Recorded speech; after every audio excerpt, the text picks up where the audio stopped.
Okay, so it's going to take a look at a half 90 FRC internal hip rotation stretch, okay? So I'm sitting here with the leg out straight. I'm actually sitting on a yoga block, okay? Depending on your flexibility, you might be able to sit on the floor. I want a 90-degree bend here, so the knee's coming out, and then I want a 90-degree bend in the knee, so the heel is back in this position.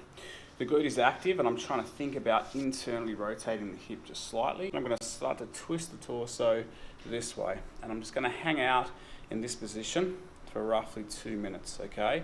You might feel a little bit of cramping in the hip, all right? So just back off a little bit, just find a comfortable position where you can hang out for 2 minutes. Once we get to the end of the 2 minutes, we're going to do our pales contraction, which means we're contracting the muscle that we're trying to stretch. So I'm trying to stretch the adductor and the internal hip rotators, okay? So that means what I want to try to think about in this pales contraction is I'm pushing the knee and the ankle into the ground as hard as I possibly can. So I'm trying to activate this muscle, and I'm trying to internally rotate the hip at the same time and push down. I'll hold that contraction for roughly 10 seconds. When I finish that contraction, we go straight into the rails contraction. Now this is to contract the opposite muscles. So I want to be trying to think about activating the glute, and I'm imagining I'm trying to pick the leg off the ground. It's physically not going to happen, but as I try to pick the leg off the ground, I'm going to try to rotate deeper into the stretch so I get more rotation of the hip, okay? So let's just demonstrate a couple of rounds of that, what it looks like. So if I've been hanging out here for 2 minutes, I'm going to contract and push down. So all this is active, pushing the knee and ankle into the ground. 9, 8, 7, 6, 5, 4, 3, 2, 1. Relax. Contract the glute, try and lift the knee up, deeper into the stretch. 10, 9, 8, 7, 6, 5, 4, 3, 2, 1. Relax.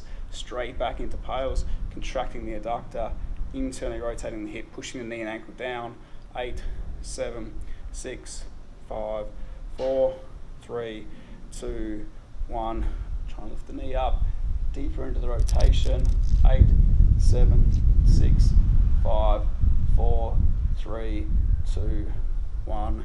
Relax and slowly come out. So typically I do the pales and rails for 3 rounds, okay? For 10 seconds each hold, and you'll start to feel that the range of motion in the hip starts to open up just a little bit more.